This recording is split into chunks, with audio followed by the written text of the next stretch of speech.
Ancient Greece left the world with philosophers, temples, and heroic myths, but behind this shiny shell hid another, much darker reality.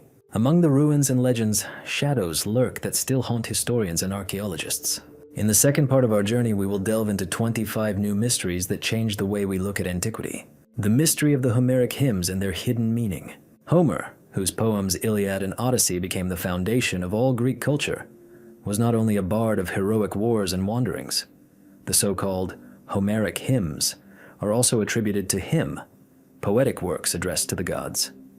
At first glance, they look like solemn prayers praising Zeus, Athena, Demeter, or Apollo. But the more closely scientists study these texts, the more they find hints of secret cults, forgotten myths, and mysterious symbols that cannot be deciphered unambiguously. Hymns were common in oral tradition. They were sung by rhapsodists during festivals, sacrifices, and mysteries. Each text began with an invocation to a particular deity, but instead of simple praise, it often contained strange, disturbing images. For example, the hymn to Demeter tells of the abduction of her daughter Persephone by Hades. But hidden within this story are hints at the secret rites of Eleusis, mysteries to which only a select few were initiated. Another hymn to Apollo describes his arrival at Delphi and the slaying of the monster Python, but the text contains lines that suggest this is not just a myth, but an echo of a real ancient ritual of exorcism. The researchers' special attention is drawn to the fact that the hymns contain symbols and epithets that are not found in other sources. Some lines look like a cipher, as if the authors deliberately hid the true meaning from the uninitiated. For example, the goddess Hera is called she who dwells at the crossroads, which is much closer to the image of Hecate, the dark goddess of magic and night. Other hymns describe strange sounds coming from altars or mention black sacrifices, which usually referred to chthonic deities. What is also surprising is that the hymns often contradict the official versions of the myths. Aphrodite is portrayed not only as a goddess of love, but also as a force of destruction and madness. Hermes is depicted not just as a cunning thief, but as the ruler of the boundary between the living and the dead. These dark shades of imagery create the feeling that the hymns have preserved an older, archaic layer of belief that was later supplanted by classical religion. There is an assumption that the hymns were used in secret rituals. They could be a kind of key to understanding the mysteries. Each name, each metaphor revealed hidden meanings to the initiates. Thus, the hymn to Demeter was probably part of a rite symbolizing the death and rebirth of nature, and the hymn to Apollo was a ritual of purification. To outsiders, these were just beautiful songs, but to those who knew the secret, they became codes leading to deeper knowledge. Modern scholars are trying to compare the Homeric hymns with archaeological finds. For example, inscriptions and symbols resembling individual lines of the hymns have been found in the ruins of temples. Sometimes they match so precisely that it seemed as if the text had been created specifically for a specific sanctuary. This suggests that the hymns were part of practical magic, combining word and action. The origin of these texts also remains a mystery. If the Iliad and Odyssey are by Homer, then the hymns were probably written by different authors, united by a common tradition. But why were they attributed to Homer? Perhaps because his name became a symbol of sacred wisdom, and texts that seemed too dangerous or incomprehensible were covered by the authority of the great poet. The time of their creation is no less mysterious. Some hymns clearly date back to archaic centuries, while others may have been added later. But they all retain traces of an ancient magical tradition that the Greeks themselves tried not to advertise. In this sense, the hymns can be called the shadow side of Greek religion. They reveal what was usually hidden behind the facade of majestic temples and official sacrifices. Today, the Homeric hymns read like a collection of riddles. They give the sense that behind the simple words there is another world, a world where the gods not only bless, but also punish, where ritual is not a celebration, but a test. It is this duality that makes them so compelling. The mystery of the hymns is that they are simultaneously understandable and incomprehensible. We can translate every word, but we cannot fully comprehend their essence. Perhaps this is intended. The texts were left as a test for posterity, as a challenge to our understanding. And the more we study them, the more we feel that the ancients knew more than they were willing to tell. The ghosts of Thermopylae are the shadows of fallen Spartans. The Battle of Thermopylae in 481 BC became a symbol of courage when 300 Spartans and their allies stopped Xerxes' army at a narrow pass. But behind the majestic image of the feat lies a dark layer of legends that have haunted the imagination of the Greeks for centuries. The site of this battle became not only a monument to heroism, but also a place where, according to stories, the shadows of fallen warriors came to life at night. Ancient authors mention that in the years following the battle, locals and travelers heard strange sounds in the Thermopylae Gorge, spears striking shields, heavy tramping of feet, and battle cries. These noises arose suddenly, usually on moonless nights, and died down as abruptly as they began. Those who witnessed them claimed that these were not ordinary natural noises. There was no one in the mountains except for the occasional shepherd, and the cries were heard so clearly as if the battle was still going on. A special place in these legends was occupied by stories about ghostly figures. Sometimes in the fog one could see the silhouettes of Spartans in helmets with crests and with spears in their hands. They walked in formation, and sometimes it seemed that they were fighting an invisible enemy. These visions were accompanied by an unbearable feeling of fear, and many eyewitnesses claimed that after meeting them they fell ill or died within a year. The inhabitants of the nearby villages believed that the souls of the warriors remained to guard the passage. For them, this was not a curse, but a blessing. The spirits of the heroes did not allow the enemies to penetrate Hellas again. Therefore, memorial mounds were erected on the site of the battle, where sacrifices were made annually. But the rituals had a dual nature. On the one hand, there was veneration. On the other, an attempt to appease the restless souls. The Greek religious tradition perceived heroes as beings on the border between humans and gods. They could help the living, but they could also take revenge if they felt forgotten. Therefore, the stories about the ghosts of Thermopylae can be understood as a warning. Great feats cannot be turned into a simple legend, otherwise the souls of the fallen will remind of themselves in the most terrible way. Modern historians suggest that these legends may have arisen from a combination of psychological and natural factors. The narrow passage surrounded by mountains creates special acoustics. The wind passing through the crevices can really sound like metal strikes. And the constant presence of the memory of a bloody battle reinforced the impression and made people hear more than was actually there.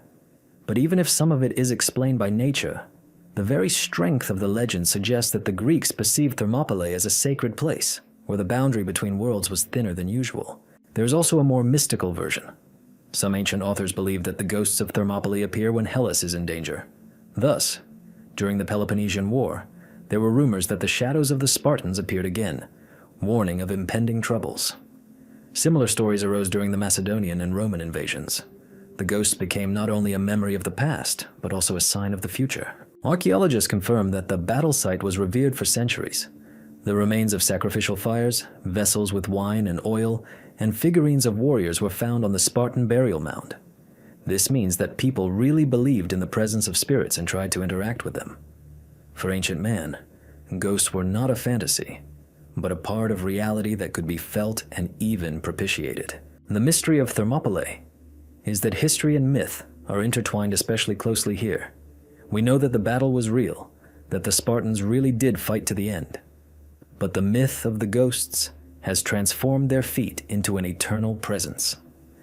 Now they are not only heroes of the past, but also guardians of the present, shadows that remind us that courage does not die with the body. Today, when travelers pass through this place, they see only a road framed by mountains. But even now, many say that there is a special silence and tension here, as if the land remembers every step of the warriors. And perhaps this feeling is the true presence of the ghosts of Thermopylae, not figures in the fog, but memory itself, transformed into the breath of history that lives on in this narrow passage. Mysterious cults of the underground rivers Acheron and Styx. For the ancient Greeks, rivers were not only a source of water and life, but also mystical boundaries separating the world of the living from the kingdom of the dead. Among them, Acheron and Styx occupied a special place. These underground streams were perceived as gates to Hades, through which souls left the earth and passed into another world. Legends and rituals associated with them gave rise to cults, traces of which archaeologists still find today. The Acheron, which flowed through Epirus, was known as the River of Sorrow. In ancient texts, it is mentioned as the path along which Charon transported the souls of the dead. But for the locals, this was not just a myth. At the foot of the mountain, where the river disappeared into crevices and flowed underground, there was a necromantian, a sanctuary where priests performed rituals of communication with the dead. Visitors made sacrifices, drank special concoctions, and immersed themselves in the darkness of underground corridors while priests created visions of spirits. Many believed that it was here that one could hear the voices of deceased relatives or receive prophecies from shadows. The Styx had an even more sinister reputation. Mentioned in the Iliad and the Odyssey, the river was considered the most sacred and terrible oath of the gods. Any Olympian who swore an oath by the Styx and broke his word was doomed to death or exile. In Arcadia, there was a spring that was identified with the source of the Styx. Its water was icy and deadly poisonous. According to legends, even bronze and iron corroded when dipped in this liquid. Priests used Styx water in rituals associated with the punishment of oathbreakers, and sometimes in secret initiations to show the power of divine wrath. The local cults of both streams had a common feature. They were associated not with joy, but with fear and propitiation. People came to Acheron and Styx not for holidays, but to propitiate the underground forces. They brought black animals, lowered sacrificial vessels into the water, whispered the names of ancestors.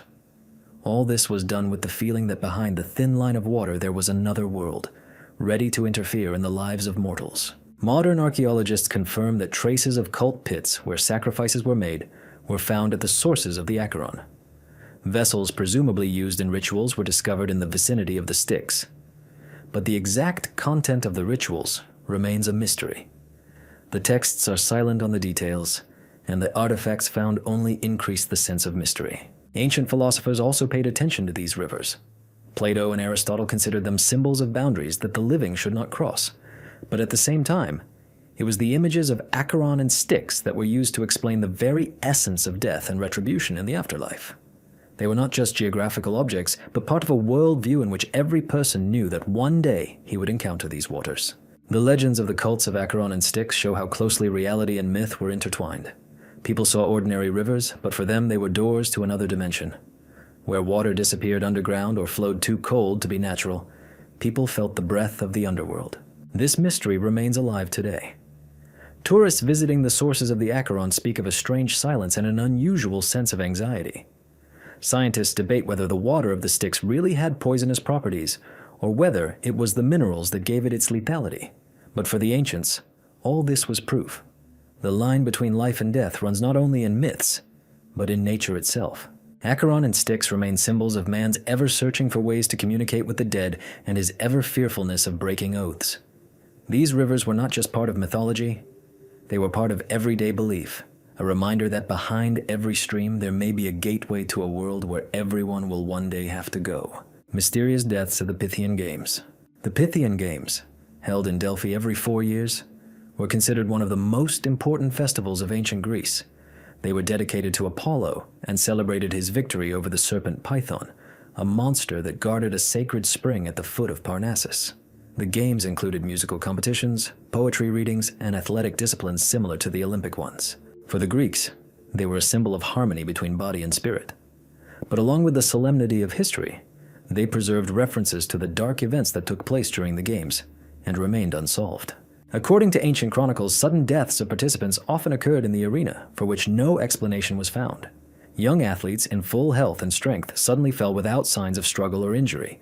Sometimes this happened right during the competition, sometimes at night, in the participants' quarters. The priests interpreted such deaths as a sign of Apollo's wrath, as if the god himself rejected those who defiled the sacred games with hidden sin or broke their oaths. Cases where death was accompanied by strange phenomena were considered especially mysterious. Plutarch wrote about a young man who suddenly went blind during a musical competition and died that same night, and his instrument began to sound by itself, as if an invisible hand had run its strings. Another story tells of a runner who, moments before winning, stopped as if an invisible force had grabbed him and collapsed to the ground. Locals and pilgrims who came to Delphi whispered that the spirits that Apollo had once driven out when he killed Python were to blame. It was believed that the earth, soaked in the monster's blood, still held his shadow, and from time to time, it took revenge on those who set foot in the sacred arena. Other observations supported this version. Sometimes during the games, thick fogs descended from Parnassus, and the air smelled of sulfur, as if the earth itself were revealing its dark depths. The priests tried to appease the gods. They made sacrifices, performed special purification rites, and offered prayers. But the people were not always calmed down. It was ingrained in people's memories that the games, intended to glorify harmony, sometimes became the scene of death that could not be explained. This gave each competition an alarming tone. No one could be sure that the next athlete would not become a victim of a mystical force. Modern scientists are trying to find more rational explanations. Some believe that the cause could have been heart disease, hidden from contemporaries, or poisoning from water from springs saturated with sulfurous fumes. Others suggest that mental overload could have been to blame. The participants were under enormous pressure because their performance was considered a gift to Apollo. But none of these explanations remove the aura of mystery, because ancient texts mention too many strange coincidences and mystical details. Archaeologists, exploring the ruins of Delphi, found traces of underground cracks from which gases were evaporating. These fumes were probably used by the priestess Pythia for prophecies. Perhaps they were the cause of sudden deaths and visions during the games. But for the ancient Greeks, such phenomena were not poisonous gases, but the breath of a god who decided who was allowed to emerge victorious and who should be taken away. The mystery of the mysterious deaths at the Pythian Games remains part of the mystical image of Delphi to this day. For a modern researcher, this is a story about a man's encounter with natural forces that he did not understand. For the ancients, it was proof that the god Apollo was present at the festival and was choosing the outcome of the competitions himself. This is the greatness and darkness of Delphi, a place where prophecy and death, celebration and fear are so closely intertwined that it is impossible to separate one from the other. The Curse of the Labdacids. The history of ancient Thebes preserves one of the darkest and most mysterious legends, the curse of the Labdacid family, to which Oedipus and his descendants belonged. This curse became not just a family drama, but a whole symbol of fate, which is impossible to escape, and which is passed down from generation to generation, like a shadow hanging over the entire city. According to myths, the tragedy began with Labdacus, the king of Thebes and grandson of Cadmus, the city's founder. His descendants, including Laius and Oedipus, were caught up in a chain of bloody events.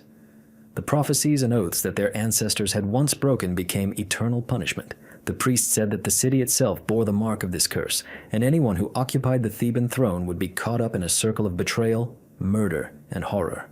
The story of Oedipus is the central link in this tragic line. His father Laius received a prophecy that his son would kill him and marry his own mother. In fear, Laius ordered the baby to be disposed of, but fate decreed otherwise. The child survived and grew up far from Thebes. When Oedipus returned, he unwittingly fulfilled the prophecy. He killed Laius and married Jocasta, not knowing that she was his mother. This terrible turn of events embodied the idea that no man can escape his predetermined destiny. But the curse did not end there. Oedipus's children, Polynices, Eteocles, Antigone, and Ismene, also fell victim to fate. The brothers killed each other in a battle for power. Antigone died for her loyalty to the law of the heart, and Ismene remained a shadow, having lost everything. Each new generation brought new tragedies, and it seemed that the Labdacid line was doomed to eternal suffering. The mystery of the curse is that it was not limited to one family. For the Greeks, it symbolized the very nature of fate. The Thebans believed that a family line could bear the mark of the sins of its ancestors, and no sacrifice or prayer could erase that guilt. Even the gods seemed to be pleased to maintain this chain, as a reminder to men that no one was above the law of fate. Ancient poets and playwrights made this story eternal. Sophocles in his tragedies showed Oedipus and his children as symbols of humanity, which tries to resist fate, but again and again finds itself captive to invisible forces.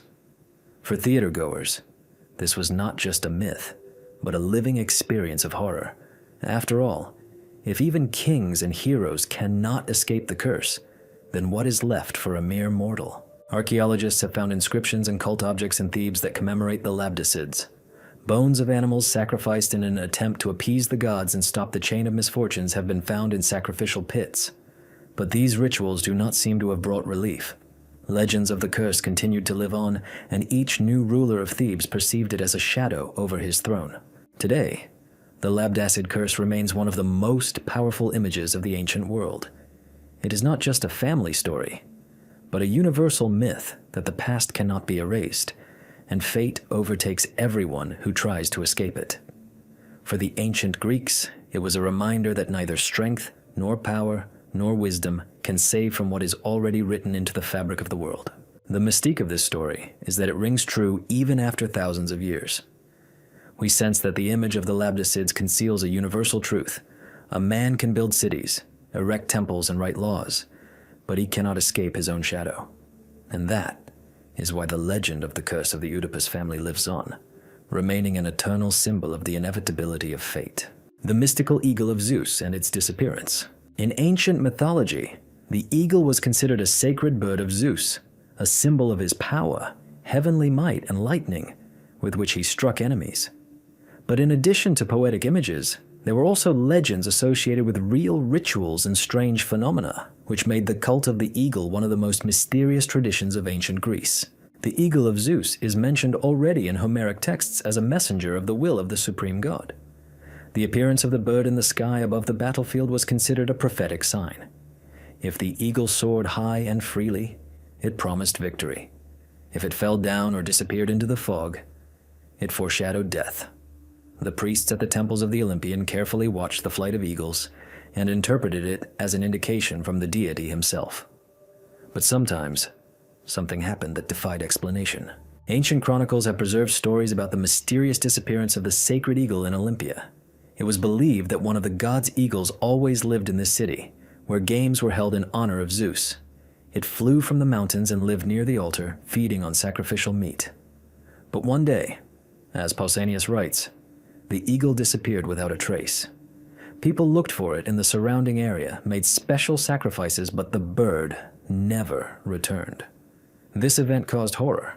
It was perceived as a sign that Zeus was turning away from people. There were other versions. Some claimed that the eagle flew too high and disappeared into the sky, as if it had returned to the god himself.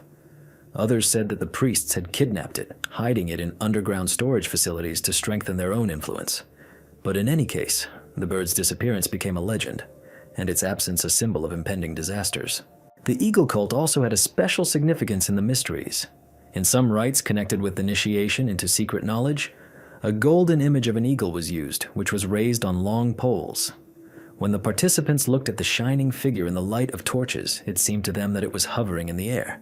This image symbolized the ascent of the soul to heaven, but they also said that sometimes, instead of an image, a real bird appeared during the ritual, as if Zeus himself was taking part in the action. The mystery of Zeus's eagle is that it was not only a symbol, but also a real observable phenomenon. People saw birds in the sky and attributed their appearance to the intervention of the god. But the disappearances and strange behavior of these eagles turned into mystical events. For the ancients, this was proof that symbols live and act as real as the gods they represent. Modern researchers suggest that the eagle cult could be connected with more ancient shamanic traditions. In some regions of the Mediterranean, the eagle was considered a guide of souls, capable of carrying them to the afterlife. In Greek religion, this image was transformed into a symbol of Zeus's power, but retained its mystical features. Legends about the disappearance of Zeus's eagle remind us that even the most stable symbols can be fragile. For ancient man, the sudden absence of the sacred bird was not just an accident, but a turning point that made him think about the mercy or wrath of the gods. Today, this myth is perceived as part of the great symbolism of the Greeks. The eagle is not just a bird, but an eternal sign of power that can suddenly disappear, reminding us that no power on earth is eternal. And herein lies the main mystery. The eagle of Zeus remains both a symbol of victory and a harbinger of death, a living image that connects heaven and earth. The mystery of the Colossus of Rhodes, the lost wonder of the world. The Colossus of Rhodes, one of the 7 wonders of the ancient world, was erected in honor of the sun god, Helios, after the victory of the inhabitants of Rhodes over the troops of Demetrius Poliorcetes in the early 3rd century BC. According to descriptions by ancient authors, the statue reached more than 30 meters in height and towered over the city, shining with a bronze sheen. It was meant to symbolize not only the power of Rhodes, but also the patronage of Helios, whose cult was particularly strong here. However, the fate of the Colossus is shrouded in mystery, and its disappearance has given rise to many riddles. Ancient sources report that the statue did not last long. 56 years after its installation, Rhodes was struck by a powerful earthquake. The Colossus collapsed, and its huge fragments scattered across the ground. Plutarch wrote that even lying on the ground, it made a powerful impression. People walked between the giant fingers of the statue, and each finger was taller than a human. Despite the destruction, the people of Rhodes did not dare to restore the Colossus. The oracle at Delphi warned them, saying that the fall of the statue was a sign of the displeasure of the gods. For centuries, the remains of the Colossus remained in place. Pilgrims and travelers described them with admiration and horror. It seemed that the earth itself could not accommodate such a grandiose creation. But in the 7th century AD, Muslim conquerors, according to legend, took away the bronze remains and resold them. Since then, the trail of the Colossus has been lost. No one knows what happened to the bronze pieces, and the exact place where it stood remains a subject of debate. The biggest mystery is what exactly the Colossus looked like. For centuries, the image of the giant standing over the entrance to the Rhodes harbor, as if ships passed between his legs, was common. However, modern historians consider this picture unlikely. The necessary technologies for such a structure did not exist in antiquity. Most likely the Colossus rose on a hill facing the sea, or stood at the entrance to the city. But the lack of precise descriptions makes it one of the most controversial mysteries of antiquity. There are also more mystical versions. Some researchers suggest that the Colossus could have been not only a statue, but also a kind of solar beacon. Its bronze surface, reflecting the sun's rays, could have served as a guide for ships. This version is supported by descriptions of the statue's glow, which was visible from afar. For ancient sailors, this could have seemed like a divine sign showing the way. But the mystery of the Colossus was not only its disappearance. There were legends that the fall of the statue brought a curse on the island. Rhodes lost some of its power, and many believed that this was due to the fact that people tried to put themselves on the same level as the gods by erecting such a grandiose image. Modern archaeologists are still looking for traces of the Colossus. Some studies indicate that the debris may not have been removed, but buried under layers of earth and sand. Others believe that the place where it was installed was chosen specifically so that it would disappear along with the fall, dissolving into legend. The Colossus of Rhodes remains an unsolved mystery. We know it existed, but we don't know exactly what it looked like or where it stood. Its fall has become a symbol of the frailty of greatness, and its image is an eternal reminder that even the most grandiose creations of man disappear, leaving only a shadow in memory. And perhaps this is where the mystical power of the Colossus lies. It became a miracle not only as a material object, but also as a mystery that lives through the centuries. Secret signs on the walls of the Parthenon. The Parthenon, erected on the Athenian Acropolis in the 5th century BC, has always been perceived as a symbol of the greatness of ancient Greece, the embodiment of harmony, reason, and the power of the polis. Its snow-white columns, graceful proportions, and exquisite reliefs became the standard for the architecture of the entire subsequent world. But among its stone walls, archaeologists and researchers found something strange. Barely noticeable symbols and inscriptions, the origin of which remains a mystery. These signs seem to be hiding in the shadow of the majestic structure, and their meaning still raises questions. A detailed study of the surfaces of the blocks that make up the Parthenon revealed carved lines, crosses, spirals, and geometric shapes. At first glance, they might seem like traces of processing or random marks from workers. But their arrangement is too orderly. In some places, the signs form sequences reminiscent of ancient alphabets or sacred symbols. Some researchers associate them with marks of builders who noted the order of laying stones. But there is another version. These were secret signs left by priests or initiates into the mysteries.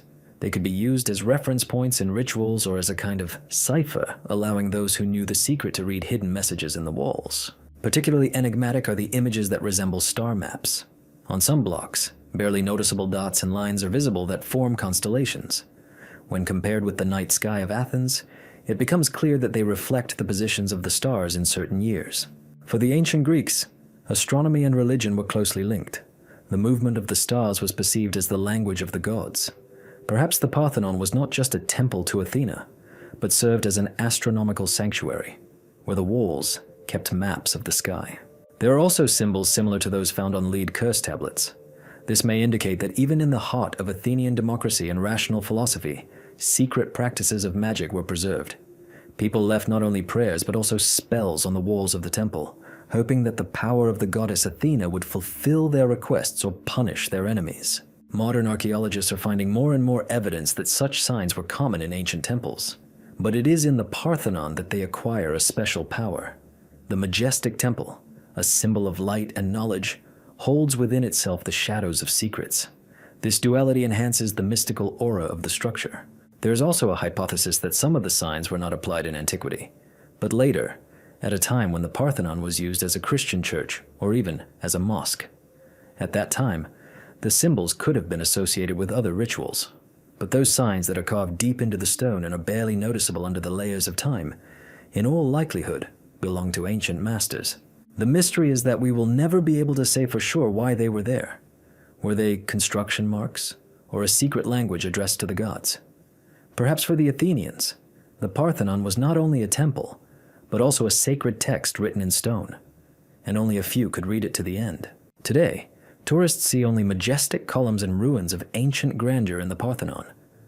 But those who look closely notice tiny marks on its stones, traces of secret practices, lost knowledge, and the mystical side of Athens. They remind us that even in the heart of the mind, there is always a shadow of mystery. Ghost warriors of Salamis. The naval battle of Salamis in 480 BC was a turning point in the Greco-Persian Wars. Athens and its allies were able to stop Xerxes' huge fleet, and the Greeks saw this victory as proof of the gods' patronage. But along with the military glory came dark legends about how the sea around the island held not only memories but also the souls of the fallen. Ancient authors mentioned that years after the battle, fishermen and sailors often reported strange phenomena in the waters of Salamis. At night, shadows of ships appeared among the waves, as if the bronze triremes were going into battle again. Sometimes, in the fog, you could make out the silhouettes of warriors in armor. Their cries and the blows of the oars sounded so clear that it seemed the battle was still going on. Those who saw this described a feeling of icy horror. The sea became alien, and even experienced sailors refused to set sail on such nights. There were also more sinister accounts. Some fishermen claimed to have seen the figures of drowned warriors rise from the water, covered in seaweed and shells, with empty eyes filled with darkness. These ghosts moved silently across the surface of the sea and dissolved into the air, leaving behind only the smell of salt and rot. People believed that these were the souls of those who had not been properly buried and remained forever chained to the place of their death. The Athenians believed that the ghosts of Salamis appeared as a harbinger of wars and disasters. Before the Peloponnesian War, many claimed to have heard the strokes of oars and the cries of warriors in the night waters again. For some, this was a sign of the wrath of the gods. For others, a reminder of glory that must be preserved at any cost. The priests tried to appease the spirits of the sea. They made sacrifices on the shore. They brought wine and bread as gifts, sometimes animals, throwing them into the sea. But the stories about ghosts did not stop. Even centuries later, travelers mentioned that the Gulf of Salamis retained a strange atmosphere of anxiety and silence, as if the water itself remembered the blood spilled in those days. Modern researchers believe that the legends may have arisen due to special natural conditions. Fogs, moon reflections, and echoes in rocky bays really do create the impression of the presence of an invisible fleet. But the power of these stories lies in the fact that they were not just tricks of nature. For the Greeks, this was confirmation. The spirits of the warriors did not leave. They remained to guard their homeland and remind their descendants of the price of victory. The mystery of the phantom warriors of Salamis is that they became part of cultural memory. People came to this place not only as a battlefield, but also as a sanctuary where the living could meet the shadows of heroes. And even if the phenomena were a figment of the imagination, they formed a sense that history had not ended, that the battle was continuing in another reality. Today, Salamis is an island with modern settlements and quiet bays. But for those who know the legends, its waters remain filled with mystery. One only has to look out to sea on a moonless night, and it seems that the ghostly fleet is once again lining up behind the horizon, ready for battle. The death of Helion is a legend about the god of the sun. In the myths of ancient Greece, Helios occupies a special place. Unlike Apollo, who later became associated with sunlight and music, Helios was the original god of the sun, the one who rode across the sky daily in a fiery chariot drawn by 4 shining horses. He was considered all-seeing. Nothing on earth could escape Helios' gaze. But it is precisely in this image, seemingly eternal and unshakable, that the mystery is hidden. There were legends about his death, disappearance, or loss of power, and these stories reflect the mystical side of Greek religion, in which even the gods could collide with fate. The most famous myth about the death of Helios is connected with his son, Phaethon. According to legend, the young man wanted to prove his divine origin and asked his father to let him drive the solar chariot himself. Helios, bound by an oath, could not refuse. But Phaethon could not cope with the fiery horses, the The chariot got out of control, either soaring too high and threatening to burn the heavens, or falling too low and scorching the earth. Zeus, in order to save the world, struck Phaethon with lightning. The chariot collapsed, and the young man's body fell into the Eridanus River. This myth is often interpreted as a warning about the limits of human pride. But there is another nuance to it. It was at the very moment when Helios' son died that the sun god himself showed his weakness. He was unable to protect his own child and his creation. There were other versions. In some regions of Hellas, it was said that Helios once disappeared when his chariot fell into the depths of the ocean. The earth was plunged into darkness, people lost the sense of time, and only after sacrifices and prayers did he return. These stories echo the dying and rising god motif found in many ancient cultures. For the Greeks, this may have been an explanation for solar eclipses or unusually dark days, which were seen as a sign that the god of light was dying and being reborn. In some hymns, Helios is described not as an eternal ruler, but as a being threatened by old age. The sun, said one of the Orphic poets, carves its way across the sky until its chariot is exhausted.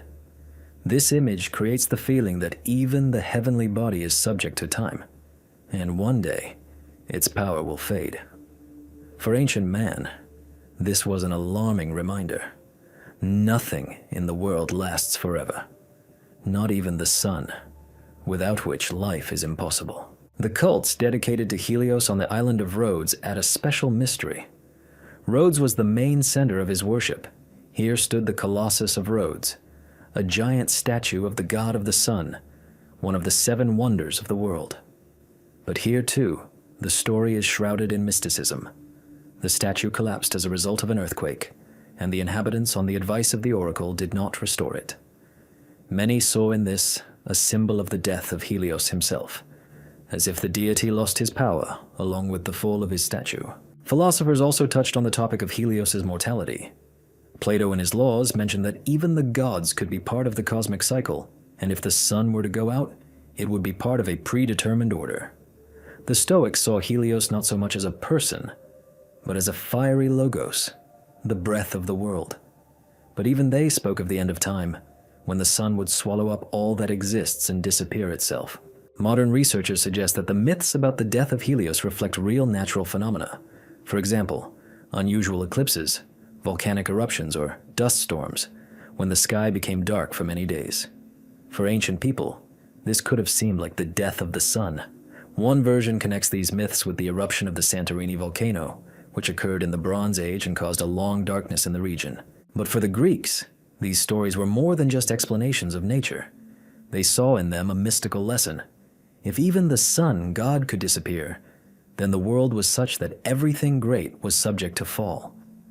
This idea fueled the philosophy of the tragic worldview that later manifested itself in the dramas of Sophocles and Euripides.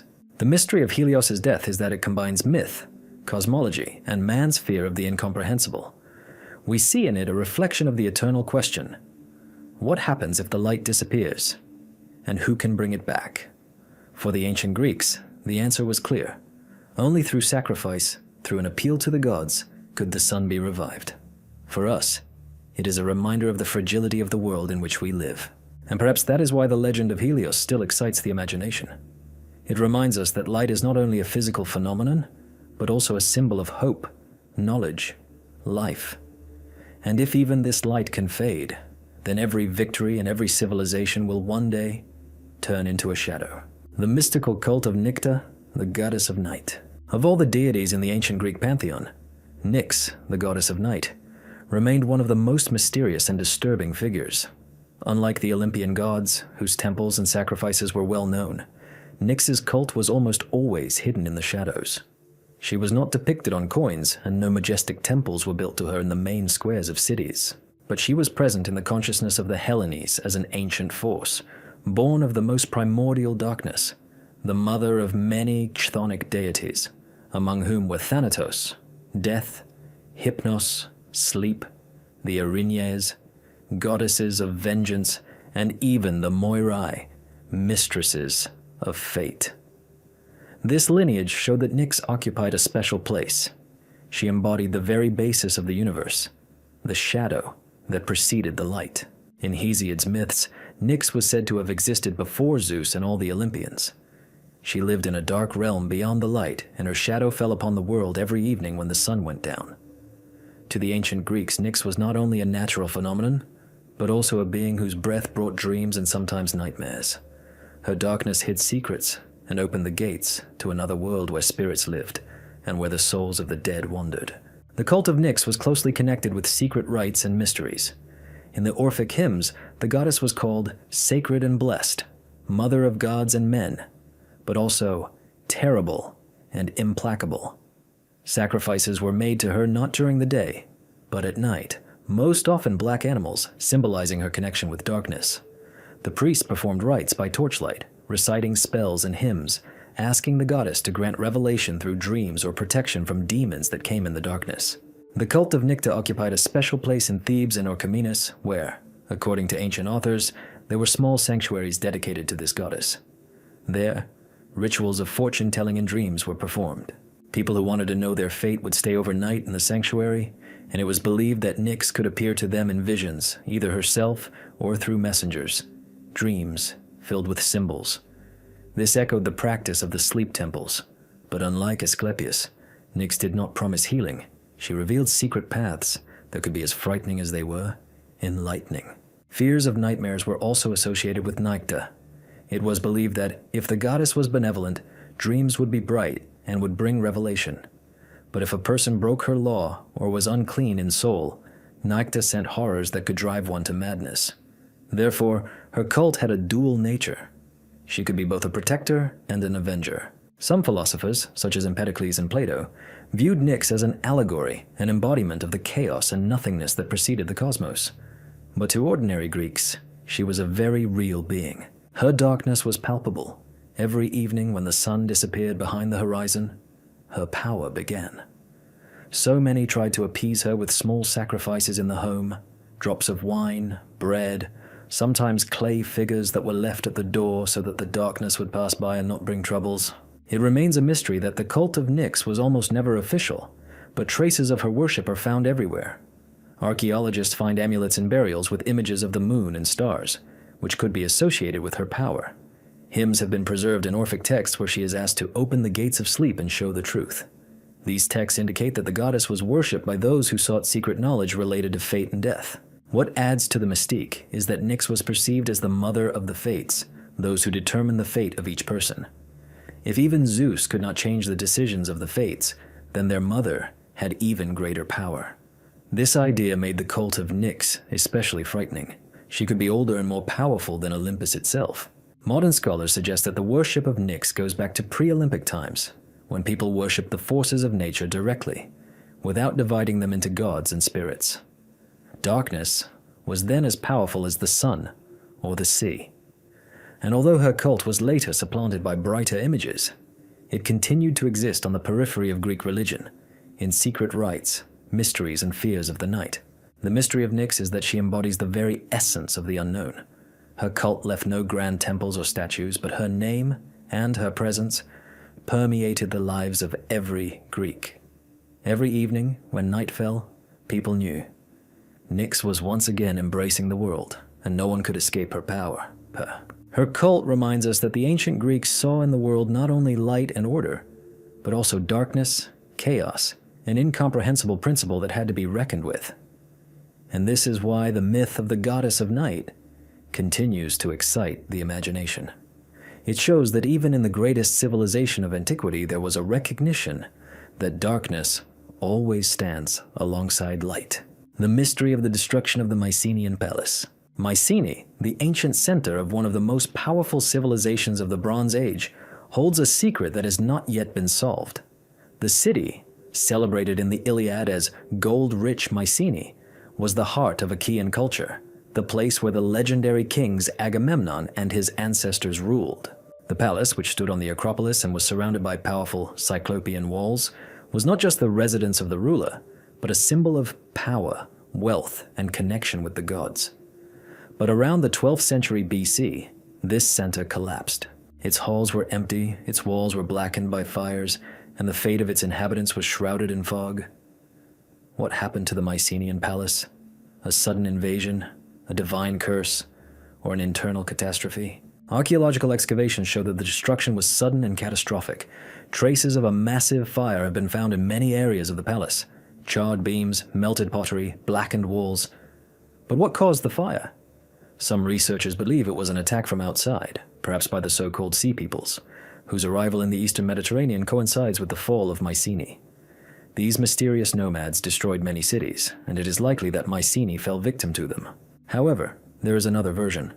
Some archaeologists point out that the palace walls do not bear traces of a long siege. At the same time, vessels and objects are found in the layers of destruction, which indicate the suddenness of the catastrophe. People did not have time to take out valuables, many died right in the halls. This gave reason to assume that the palace burned down as a result of an internal uprising or even ritual arson. Perhaps the residents themselves rose up against the rulers, tired of taxes and endless wars.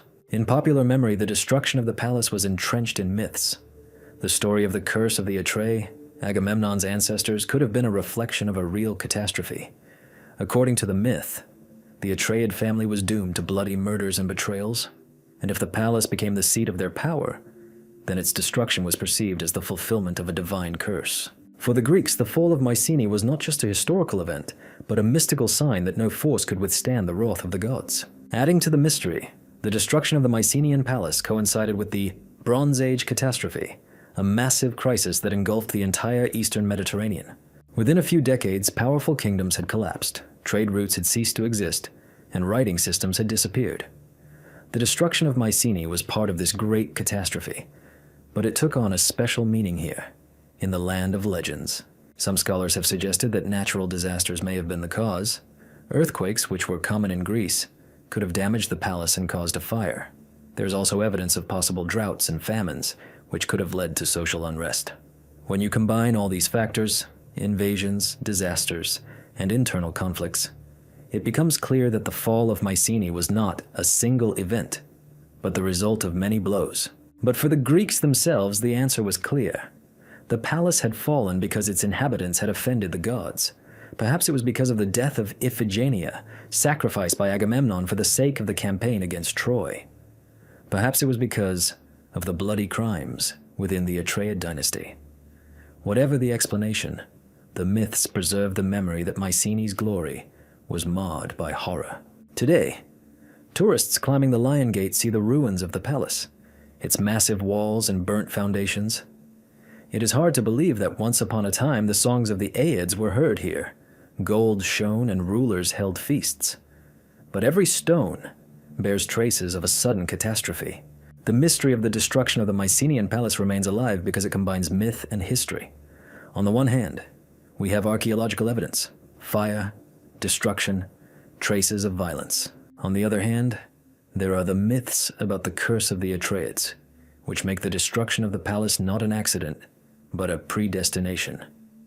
Perhaps this is where the mystical power of Mycenae lies. They remind us that even the most powerful cities can disappear overnight, leaving behind only shadows and legends. And while archaeologists continue excavations and historians argue about the causes of the disaster, the palace remains a silent witness to the tragedy.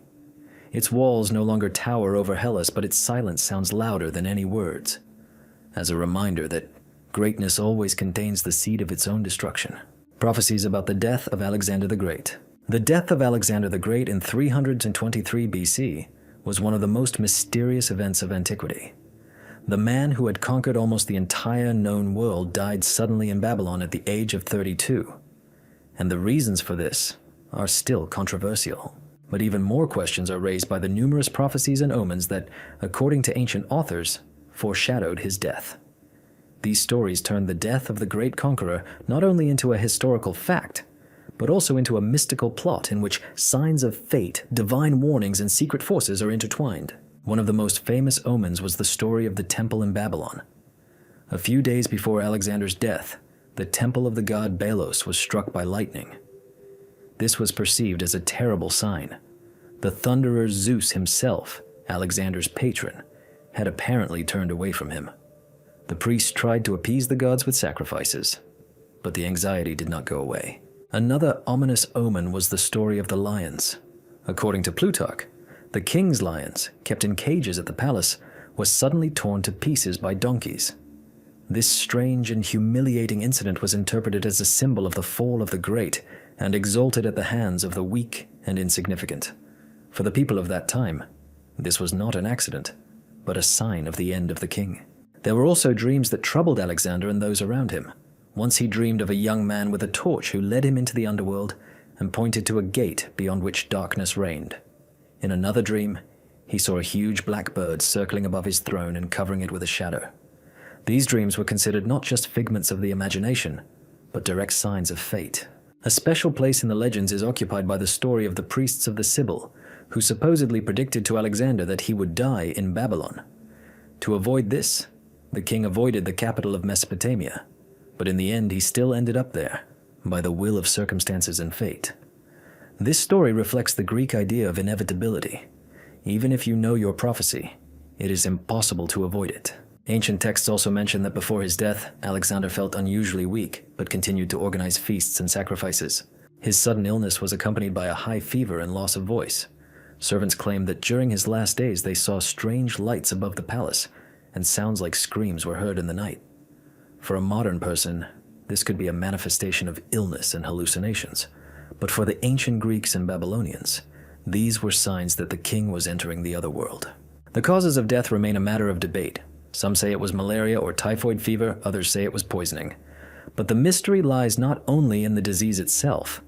What is important is that Alexander's death was perceived by his contemporaries not as an accident, but as the fulfillment of a prophecy.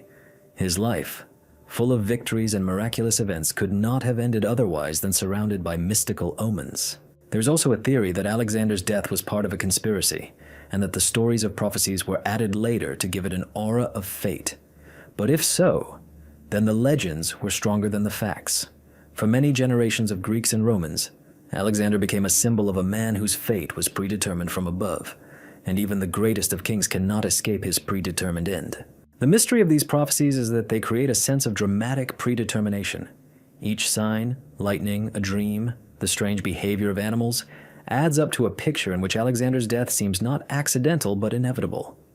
This picture corresponds to the very spirit of Greek culture, where fate was always stronger than human will.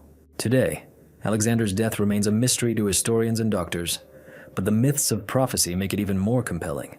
They turn history into a drama in which the man who conquered the world found himself powerless before fate. And perhaps this is what makes his figure eternal. Alexander remains not only a conqueror, but also a symbol of the fact that even the greatest heroes are subject to a mystery that cannot be solved. Sinister sacrifices in Sparta. Sparta always stood out among other Greek cities for its severity, military discipline, and asceticism. The education of citizens here was based on constant readiness for war, and state orders were imbued with military necessity. But along with this practicality, there was another side, a cult, mystical one, where sacrifices became the main means of communication with the gods. And if in Athens or Delphi, the emphasis was on solemn rites, then in Sparta, the sacrifices often had a gloomy and even sinister character, causing horror among neighbors and admiration among the Spartans themselves. One of the most mysterious rites was the sacrifice at the sanctuary of Artemis Orthia. Every year, Spartan youths were brought to the temple, where they had to undergo trials. They were scourged until they bled in front of the statue of the goddess. It was believed that the suffering of the youths appeased Artemis and confirmed their readiness for life in a harsh society. For spectators, it looked like a bloody sacrifice, and many died during the ritual.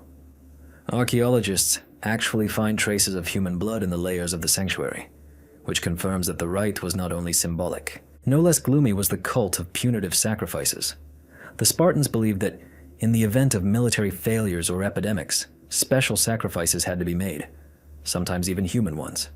Ancient authors mention that before important battles, priests could sacrifice prisoners of war, especially if it was necessary to appease Ares or Zeus. These sacrifices were made at night, on the outskirts of the city or before a campaign, and were perceived as a necessary payment for victory. A special place was occupied by sacrifices connected with the cult of heroes. In Sparta, the heroes of the past were worshipped, especially Lycurgus, the legendary lawgiver. Animal sacrifices and wine were offered at his tomb, but some sources speak of human sacrifices. These rites were meant to strengthen the bond between the Spartans and their founders, and to confirm that Sparta's laws and martial spirit came from a supernatural force.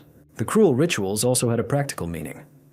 For the Spartans, suffering was considered proof of fortitude. Unlike other Greeks who often sacrificed animals and limited themselves to symbolic actions, the Spartans saw blood and pain as a direct path to appeasing the gods.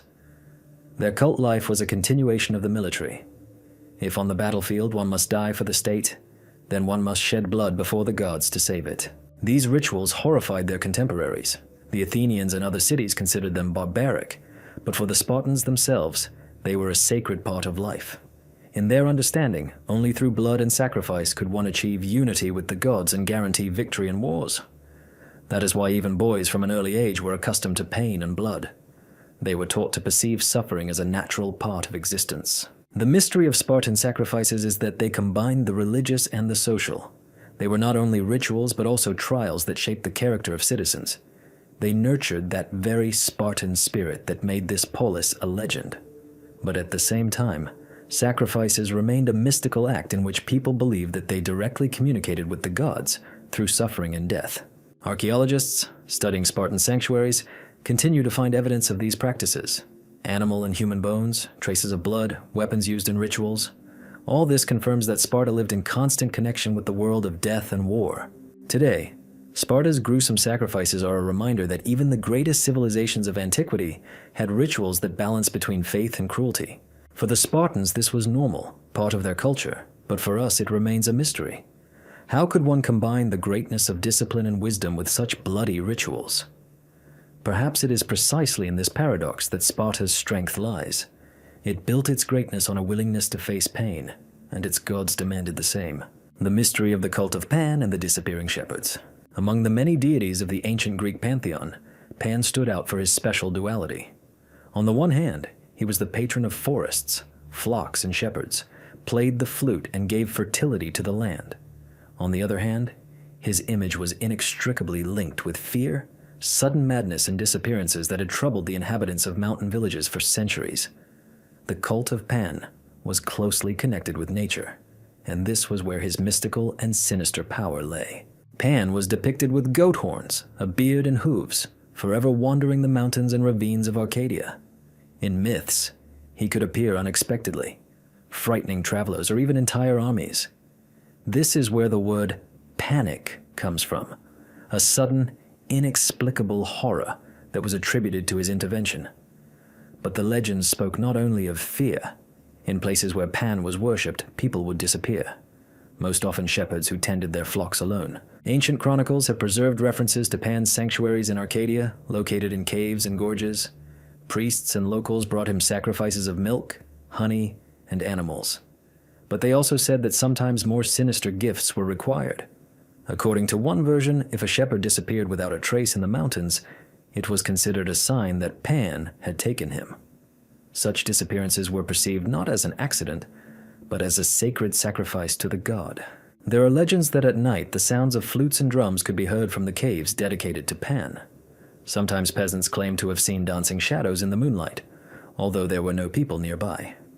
These phenomena were perceived as panic mysteries in which spirits, nymphs, and the goat-legged god himself participated, and whoever happened to be nearby risked disappearing without a trace, becoming a participant in the eternal dance in honor of Pan.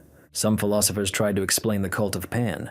For Plutarch, he was a symbol of nature, wild and unruly. The disappearance of the shepherds was interpreted as a reflection of man's weakness in the face of the elements. But for the common people, these explanations changed nothing. If a man did not return home from the pasture, it was considered a sacrifice that the god demanded to maintain balance. Archaeologists have indeed found sacrificial pits in Arcadia caves containing animal bones and traces of fire. But there are stranger finds. Human bones left with ritual objects. Scientists debate whether these were real sacrifices or accidental burials. But the legends of the lost shepherds make one wonder whether Pan could have demanded much more than milk and honey. Of particular interest is the story of Pausanias, an ancient traveler. He wrote that the inhabitants of Arcadia believed that Pan sometimes kidnapped people to make them his companions. They became something between people and spirits, and never returned to the mortal world. In the popular memory, such stories were fixed as a reminder that communication with the gods is always dangerous, and any meeting with them can end in disappearance. Interestingly, the cult of Pan, survived longer than many other ancient cults. Even during the Roman Empire, he continued to be worshipped, especially in rural areas. His image was so powerful that later, Pan's features formed the basis of demonic images in the Christian tradition, perhaps precisely because he embodied fear of the unknown, of darkness, of what lurks in the forests and mountains. The mystery of the cult of Pan is that it combines light and dark. On the one hand, he is the god of joy, music, and fertility. On the other, he is the lord of panic and disappearances. For the ancient Greeks, this duality was natural. Nature could feed, but it could also kill. And Pan was its face, its breath, its secret. Today, the ruins of his sanctuaries and the caves of Arcadia continue to excite the imagination. Those who have been there at night tell of strange sounds and a sense of presence. Perhaps it is just the wind in the mountains, or perhaps it is that same Pan, whose pipe has been playing for thousands of years, reminding us that the world is full of mysteries, and some of them are best left unsolved. Ghosts of the Theater of Dionysus in Athens. The Theater of Dionysus on the southern slope of the Athenian Acropolis is one of the most sacred places of ancient Hellas. It was here that European drama was born. It was here that the tragedies of Aeschylus, Sophocles, and Euripides were first performed. Thousands of spectators gathered for performances that were not just entertainment, but part of a religious cult in honor of Dionysus, the god of wine, ecstasy, and mystical madness. But behind the glory of the theater there is a dark side. Already in ancient times it was said that under its stone benches and in the shadow of the orchestra, there were hidden forces that did not let go of the souls of the dead. Legends about the ghosts of the theater have been preserved in legends and have reached our days, turning this place into one of the most mysterious monuments of Greece. According to myths, Dionysus himself was present at the performances. His invisible image sat next to the Athenians, and it was to him that the first songs of the choir were dedicated. But Dionysus is a dual god. He gave joy and inspiration, but at the same time brought madness and death. It was believed that his presence in the theater could awaken not only rapture, but also the shades of those who had been sacrificed in his honor. In early times, the cult of Dionysus included bloody rites, and although they later became symbolic, their memory lived on in the stones of the sanctuary. Ancient authors mention strange occurrences. Sometimes during performances, actors would suddenly fall dead for no apparent reason. There were cases when spectators would become hysterical, as if they were possessed by a force beyond reason. Contemporaries considered this a manifestation of Dionysus himself, who through the theater granted not only inspiration, but also madness. But there were even more terrifying stories. At night, the sounds of a choir were heard in the theater, although the stage was empty, and in the darkness between the rows, silhouettes of people in masks allegedly appeared. Archaeologists excavating the area around the theater found objects not directly related to drama. Among them were vessels with remains of wine and blood, bone figurines, and stone tablets with curses. All this indicates that the theater was not only a place of art, but also an arena for secret rites. Perhaps the performances themselves were a form of ritual, in which spectators and actors participated in a mystery that united the world of the living and the dead. The story surrounding the tragedy Oresteia has attracted particular attention from researchers.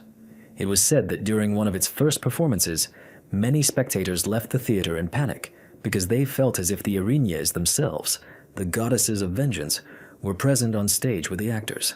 Their cries and footsteps could be heard even after the performance had ended. For the Athenians, this was proof that the theater could evoke not only catharsis, but also a real presence of the otherworldly. Among the legends about the theater of Dionysus, there are stories about cursed actors. According to legend, some of them, who played the roles of heroes doomed to death, actually died shortly after the performance. This was explained by the fact that the actor entered too deeply into the character, and the spirit of the character took him with it. These stories created an atmosphere of fear around the stage. Every actor knew that playing in the theater of Dionysus was not just art, but a dangerous ritual in which one could lose his life. There is also evidence that at night, the figures of priests and participants in the mysteries appeared in the theater. They did not play roles, but performed secret rituals, calling upon Dionysus and his companions, satyrs and maenads. The sounds of flutes and drums heard at night frightened the inhabitants of Athens. Those who happened to be nearby claimed to have seen the shadows of dancing women with torches and heard laughter that suddenly stopped, leaving behind a dead silence. Philosophers have explained this phenomenon in different ways. Plato saw the theater as dangerous, believing that it could destroy reason and lead to madness. For Aristotle, on the contrary, tragedy purified the soul, but even he recognized that the theater carried a mystical power that went beyond art. For ordinary people, the theater of Dionysus remained a place where the line between the human and the divine disappeared, and with it, the ghosts of the past arose. Modern researchers find rational explanations for the legends. The echo and acoustics of the theater could really create the illusion of the presence of invisible voices. The psychological effect of the collective experience of the drama intensified the impression to the point of hallucinations. But even today, many admit, the theater of Dionysus has a special atmosphere. Even empty, it seems to store the energy of thousands of voices that sounded in its stones. The mystique of the theater is also evident in the fact that it has been preserved better than many other monuments. The benches and stage seem to have stubbornly survived the centuries, although wars and earthquakes have destroyed much around them. For some, this is proof that Dionysus himself guards his sanctuary. His ghosts remain here not to frighten, but to remind. The theater is not entertainment, but a sacred act. The mystery of the ghosts of the theater of Dionysus is that they reflect the very essence of the cult of this god. Dionysus was associated with trance, the fusion of opposites, the transition from life to death and back. The theater dedicated to him became a place where these transitions became tangible. The spectator, coming to the performance, became a participant in the ritual, and even after thousands of years, the shadows continue to remind us that art and mysticism are inseparable. Today, tourists sitting on the stone benches of the theater can feel a special silence, as if the voices of tragedies, the whispers of choirs, and the steps of long-gone actors still resound here. The theater of Dionysus remains not just an architectural monument, but a portal to another world, a world where art, religion, and mystical experience merged. And perhaps that is why its ghosts live on to this day, making this place eternal. The mystery of the Erinyes, the insatiable goddesses of vengeance. In the mythological consciousness of the ancient Greeks, the Erinyes occupied a special, frightening place. They were called implacable, dark, avengers, and these names were almost always pronounced in a whisper. Unlike the Olympian gods, whose images could be seen on coins and in temples, the Erinyes remained creatures of the shadows, whose presence was felt rather than depicted. They were the product of innocent bloodshed, and their power was considered so great that even Zeus could not stop them completely.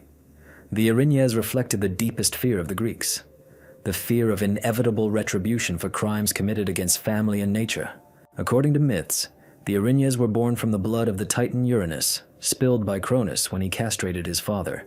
They were connected to the earth itself, to the primordial element that absorbs blood and turns it into an indestructible force. Their task was to pursue those who spilled the blood of their relatives or violated sacred laws. In the tragedies of Aeschylus and Sophocles, they appear as shadows from which it is impossible to hide. Wherever the guilty person is, the Erinyes follow him, driving him to madness and death. The most famous example is the story of Orestes. He killed his mother Clytemnestra to avenge the death of his father Agamemnon. From the point of view of justice, he did the right thing. Clytemnestra really did kill her husband. But for the Erinyes, this act was a crime. The son raised his hand against his mother, violating sacred bonds. From that moment, Orestes was doomed. The Erinyes followed him everywhere, giving him neither sleep nor rest. His persecution became a symbol of the inevitability of retribution. The rites associated with the Erinyes were as dark as the goddesses themselves.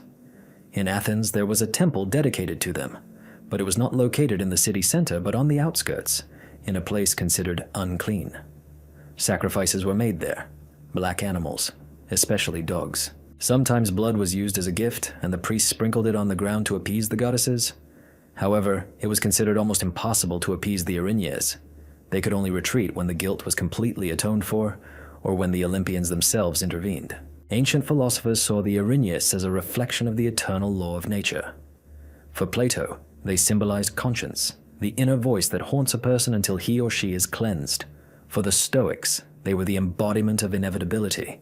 Every action has consequences, and no one can escape retribution.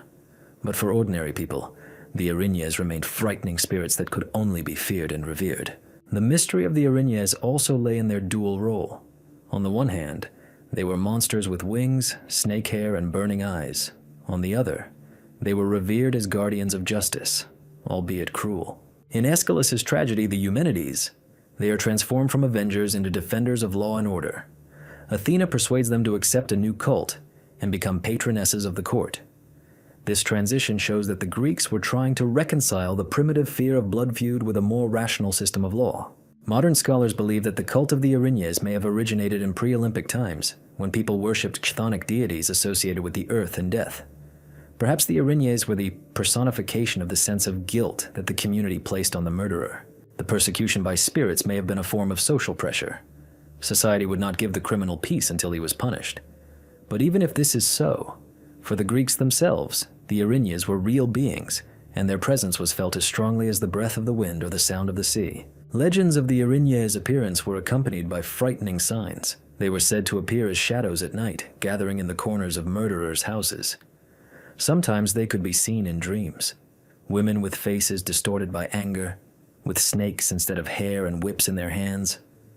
Waking up, a person felt broken, as if part of his soul had already been dragged into the underworld. Archaeological finds also add to the mystery.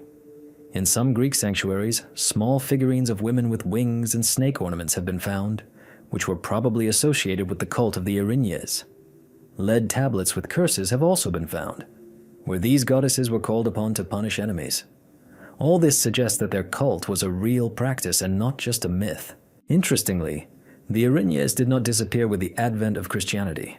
In popular beliefs, they were transformed into images of demons and evil spirits, but their essence remained the same. They continued to personify the inevitability of retribution.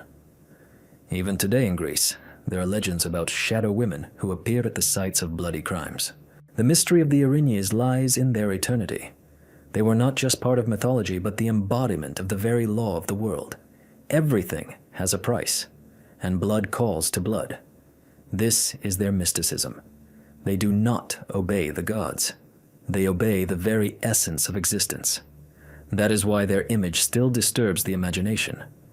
We can forget the names of the gods of Olympus, but the fear of the Erinyes remains in our culture.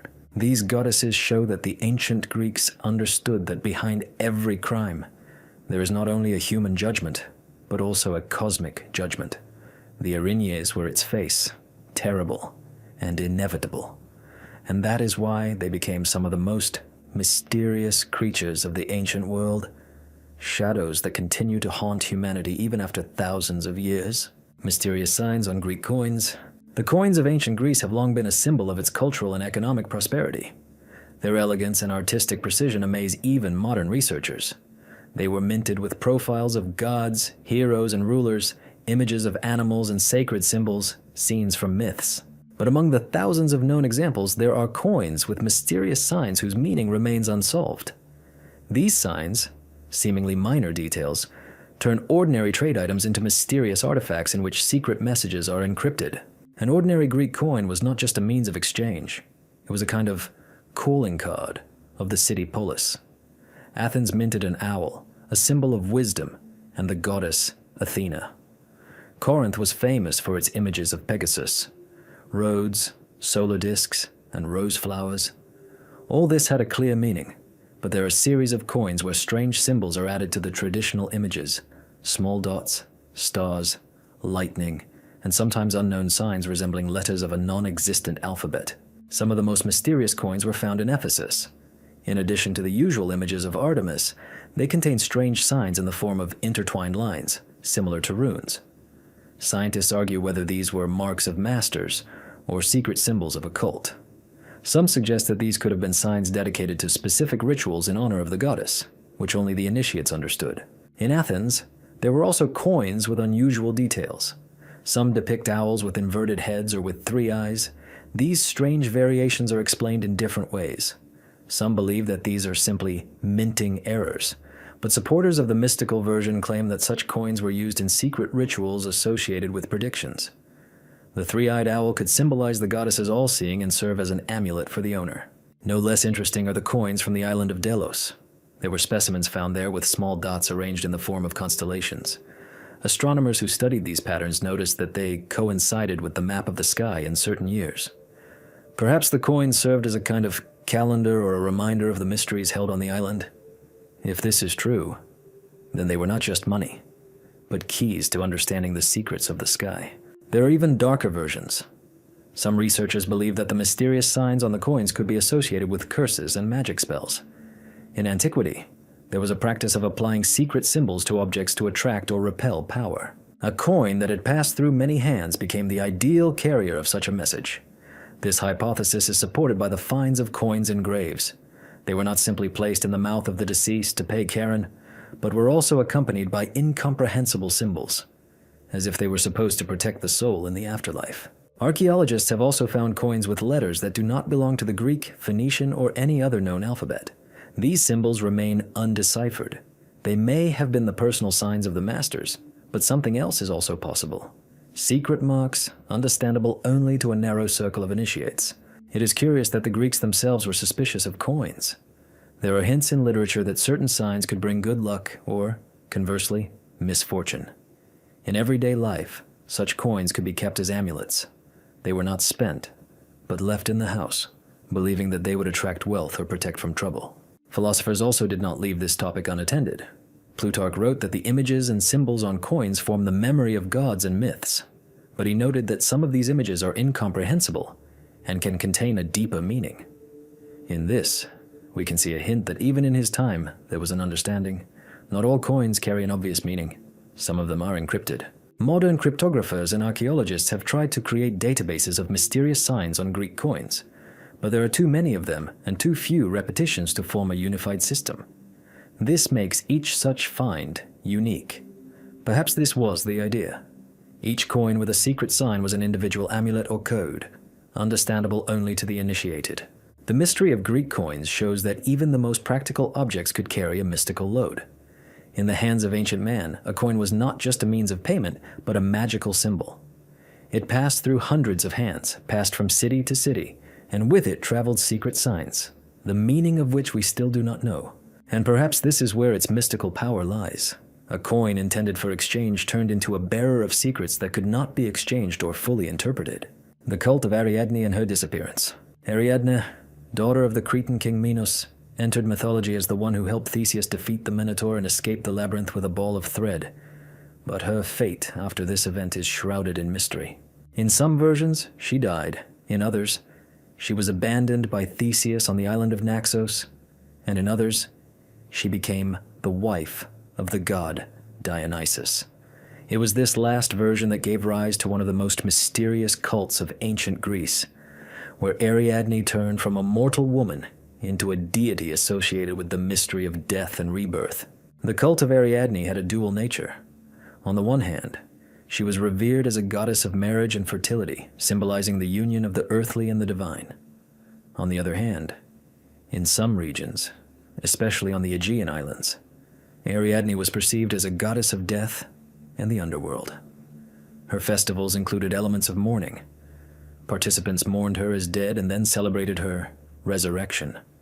Such a rite clearly pointed to an archaic cult of a dying and resurrecting deity similar to Eastern religions. On the island of Naxos, where, according to the myth, Theseus abandoned Ariadne, her cult was especially strong. There were two festivals there, one called Sacred Marriages and depicted the union of Ariadne and Dionysus. The other was mournful and dedicated to her death. These rites combined joy and sorrow, wine and crying, dancing and silence. The priests explained that Ariadne united two sides of existence, life and death, love and loss. Ancient authors noted that her cult was closely connected with wine and ecstasy. This is not surprising, since Dionysus was considered her husband. However, unlike the purely Dionysian mysteries, the cult of Ariadne had a more feminine and intimate character.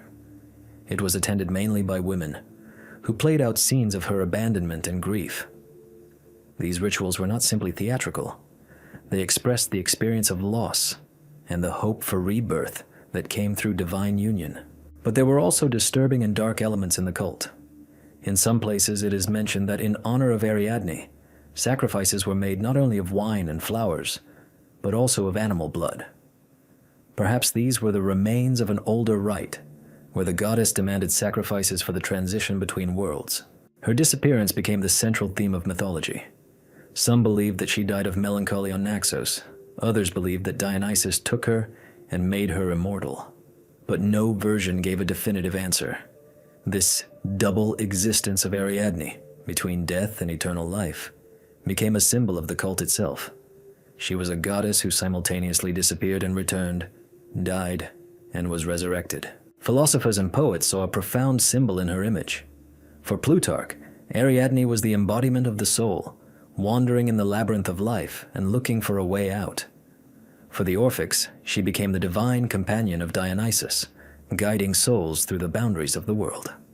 Thus, her disappearance and transformation into a goddess was explained as a mystical process of the transition of the human into the divine. Archaeological finds confirm the existence of her cult. Inscriptions and images have been found on Naxos and Cyprus where Ariadne is depicted next to Dionysus. In some cases, she stands with a torch in her hands as a guide to the world of the dead. In others, she holds a wreath, a symbol of marriage. These images show her dual nature and confirm that her worship was real and widespread.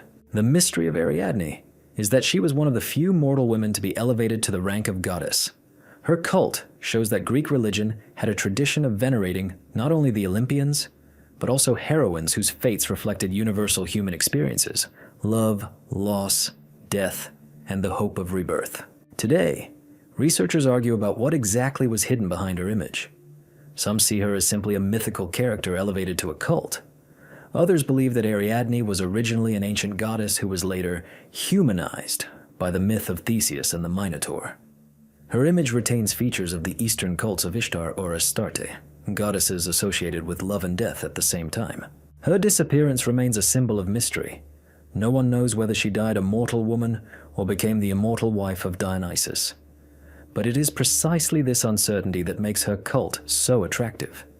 It suggests that even in the world of gods and myths, there is room for a riddle that can never be fully resolved. And perhaps this is precisely where its power lies. Ariadne, lost and reborn, has become an eternal image of human destiny. We all wander in a labyrinth, looking for a way out, losing and finding, dying and being reborn in memory, myth, and eternity. Mysterious diseases described by Hippocrates. The name of Hippocrates, who lived in the 5th century BC, has become a symbol of medicine. His oath is still considered the basis of medical ethics, and his works are the beginning of a scientific approach to treatment. But in the numerous texts that have come down to us under his name, there are references to diseases that affected the ancient Greeks, the origin of which remains a mystery, even to modern researchers. These descriptions combine the observation of a doctor and the mysticism of the ancient world, where any ailment could be perceived as the intervention of the gods. One of the most mysterious diseases, which Hippocrates describes in detail, is the so-called sacred disease. Today we understand it as epilepsy, but in those days, it was considered a manifestation of divine will. People believed that those who were struck by sudden attacks with loss of consciousness and convulsions were chosen by the gods, or, on the contrary, cursed. Hippocrates claimed that the disease had natural causes related to the brain. However, his descriptions include cases that are difficult to explain. Patients could see visions, hear voices, or smell unusual odors in anticipation of an attack. These details give the disease a mystical hue and make one wonder whether there was something more behind it than just a physiological ailment. Another mysterious disease was the mass outbreaks of black fevers. Some of Hippocrates' texts describe epidemics in which people suddenly fell ill with high fevers, accompanied by delirium, internal bleeding, and black discharge. Contemporaries believed that this was a punishment from Apollo, the god of healing and illness. Scientists speculate that these may have been outbreaks of typhus or plague, but the description is so unusual that there is no clear answer. What is especially strange is that the disease sometimes died down as suddenly as it began, as if it disappeared with a change in the winds or sacrifices to the gods. Hippocrates also mentioned mysterious mental disorders. He wrote about people who suddenly began to hear voices and see images that did not exist in reality. Sometimes these states were accompanied by incredible physical strength, or conversely, complete exhaustion. For the Greeks, this was a sign of possession. It was believed that a demon or a god was entering a person. Hippocrates tried to explain this by a disturbance of the humors of the body, but he himself admitted that the nature of these conditions was unclear. Modern researchers see in these descriptions manifestations of schizophrenia or bipolar disorder. But in antiquity, such people became objects of worship or fear, and sometimes they were taken for prophets. No less mysterious were the illnesses that affected entire cities. One treatise mentions that in Athens and the Aegean Islands, illnesses sometimes arose that affected only women. Symptoms included sudden infertility, miscarriages, and severe bleeding. The men remained healthy. Hippocrates tried to explain this by the influence of air and water, but such selectivity still raises questions. Perhaps these were mass poisonings or infections associated with water. But in the eyes of the ancient Greeks, it looked like a curse of goddesses jealous of the beauty and fertility of women. Sleep-related illnesses are a particular mystery. Hippocrates wrote of people who could sleep for weeks, waking up only to eat some bread and then fall asleep again. Other cases describe night terrors in which patients screamed, fought with invisible enemies, and woke up in a cold sweat. These states were perceived as the intervention of the god of sleep, Hypnos, or night demons. The doctor tried to find physical explanations, but admitted that the mystery of sleep remained incomprehensible. Hippocrates also recorded cases of unusual physical transformations. In one of his texts, he mentions people who suddenly lost limbs for no apparent reason or developed strange tumors that would disappear and then return. For the Greeks, these were clear signs from the gods or harbingers of disaster. Modern doctors suggest that these could have been autoimmune diseases or cancer, but it is impossible to give a definitive answer. Another mystery was the diseases associated with certain places. Hippocrates wrote that in some cities people suffered from constant headaches and weakness, while in neighboring villages everyone was healthy. He linked this to water and climate, but did not rule out the influence of the breath of the earth. Perhaps these were manifestations of underground vapors or toxins, but for the inhabitants, it was proof that the earth itself could punish or pardon. What is striking about these descriptions is that Hippocrates, being a doctor, sought to find natural explanations, but at the same time, did not deny the mystical side of diseases. It was important for him to show that illness is not always a purely physical ailment.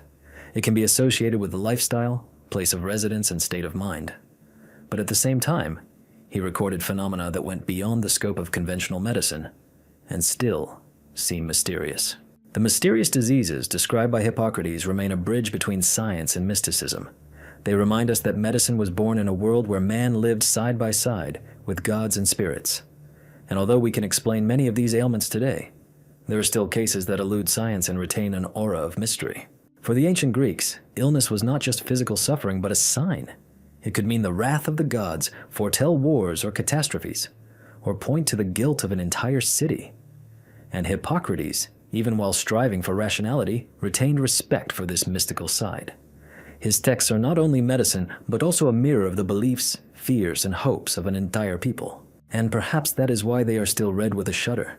In them we see not only the first steps of science, but also the eternal fear of man before a mysterious illness that cannot be fully explained.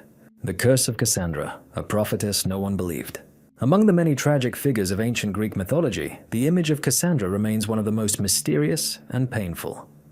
The daughter of Priam, the king of Troy, she had the gift of prophecy, which fate itself turned into a curse for her. Her words were clear and precise, but no one believed in her predictions. This story has become a symbol of despair, when truth is powerless and knowledge turns into an instrument of suffering. And behind this image lies not only a myth, but also a deep mystical idea that has troubled the minds of poets, philosophers, and historians for centuries. According to legend, Cassandra received the gift of prophecy from Apollo. The god of light and foresight was inflamed with passion for her and promised to grant her the ability to see the future if she became his lover. Cassandra agreed to accept the gift, but then refused Apollo's love. The angry god could not take away what had already been given, but imposed a curse. From now on, all her words would be true, but no one would believe them. From that moment on, her life turned into a chain of horrors, to see the future and know that it is impossible to prevent it. Cassandra's most famous prophecy is connected with the Trojan War. She warned that the wooden horse left by the Greeks at the city walls was fraught with destruction. She begged them not to bring it inside, predicting blood and fire. But her words only caused ridicule. The people of Troy considered her mad, and the warriors dragged the horse into the city in the name of triumph. That same night, the warriors emerged from its womb, and Troy fell. Thus, Cassandra became a witness to her own rightness, but also to her own impotence. Cassandra's tragedy was not limited to the Trojan War. After the destruction of her home city, she fell into the hands of Agamemnon and was taken to Mycenae. There she again predicted the death of the king and her own death at the hands of Clytemnestra. Her words sounded like a cry of despair, but again, no one believed her. When the prediction came true, her body was left lying next to Agamemnon's, and even in death she did not find justice. The mystery of Cassandra's curse is that it combines a gift and a punishment. She embodies a paradox. She had knowledge, but it became a source of pain, not salvation. For the Greeks, this story had the deepest meaning. It showed that even truth has no power without trust. The truth may be clear, but if people are not ready to accept it, it becomes an empty phrase. Cassandra became a symbol of the prophet's madness. Her appearance was often described as frantic, her hair disheveled, her eyes fixed on the distance, her voice broken by screams. It was the image of a person who is more revealed than others, but whose knowledge destroys her own soul. Ancient playwrights loved this motif, because it showed that even a gift from the gods can turn into horror. From a philosophical point of view, Cassandra's curse has become a symbol of human destiny. People often know what awaits them in the future: death, destruction, suffering, but they still live as if it will not happen. The warnings of reason are ignored, as Cassandra's words were ignored. This myth shows that the tragedy of human nature is not only ignorance, but also the unwillingness to hear the truth. Archaeologists and historians point out that the cult of Cassandra existed in some regions of Asia Minor. She was revered as a heroine prophet, with sacrifices being made to her in the hope of receiving clairvoyance or protection. This confirms that her image was not just a literary, but also a religious symbol. Perhaps in her cult, people saw the opportunity to turn to a force that knows the truth, even if it is difficult. Modern psychologists sometimes use the term Cassandra syndrome to describe a situation in which a person sees danger or senses trouble, but their warnings are ignored. This image lives on today because it is universal. Anyone who has ever experienced distrust of their own words can relate to this ancient prophetess. The mystery of Cassandra's curse remains relevant today. Her story reminds us that knowledge alone does not save. Trust is needed, a willingness to hear and accept the truth. Without it, even a prophecy becomes a cry in the void. For the ancient Greeks, Cassandra was a symbol of the inevitability of fate and the helplessness of man before fate. For us, she has become an image of the tragic loneliness of someone who knows too much. Her voice, reflected in myths and tragedies, sounds even after thousands of years, reminding us that sometimes the worst fate is not ignorance, but knowledge that no one believes. The mystery of the sunken city of Pavlopetri. On the southern coast of the Peloponnese, near Cape Malleus, in the Aegean Sea, lies one of the greatest archaeological mysteries of Greece, the sunken city of Pavlopetri. Its discovery in the 20th century was a sensation. It is one of the oldest known submerged cities in the world, dating back more than 5,000 years. But in addition to its historical value, Pavlopetri is shrouded in an atmosphere of mysticism. Its streets, houses, and squares, lying under a thick layer of water, seem to have frozen in time, turning into a kind of portal to an era that has long since disappeared. The city was discovered in 1968 by the British archaeologist Nicholas Fleming. Using scuba gear, he discovered underwater remains of stone structures, paved roads, and rectangular outlines of buildings. Later studies confirmed that these were not just random ruins, but a whole planning complex with streets, blocks, wells, and even stone tombs. Pavlopetri existed long before the heyday of classical Greece, in the early Bronze Age. The biggest mystery is how and why the city ended up underwater. Archaeologists believe that tectonic movements and earthquakes lowered the coastline below sea level.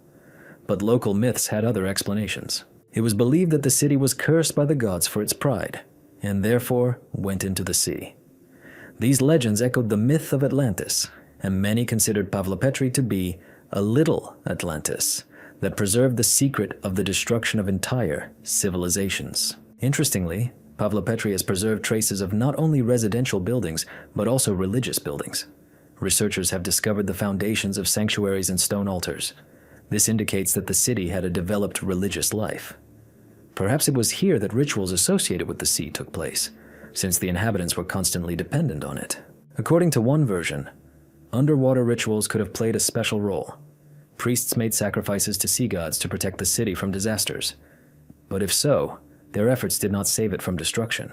The disappearance of the inhabitants themselves also remains a mystery. When exactly they left the city and where they went is unknown. Archaeologists have found no traces of mass graves or signs of panic flight. Everything looked as if people simply disappeared, leaving their homes.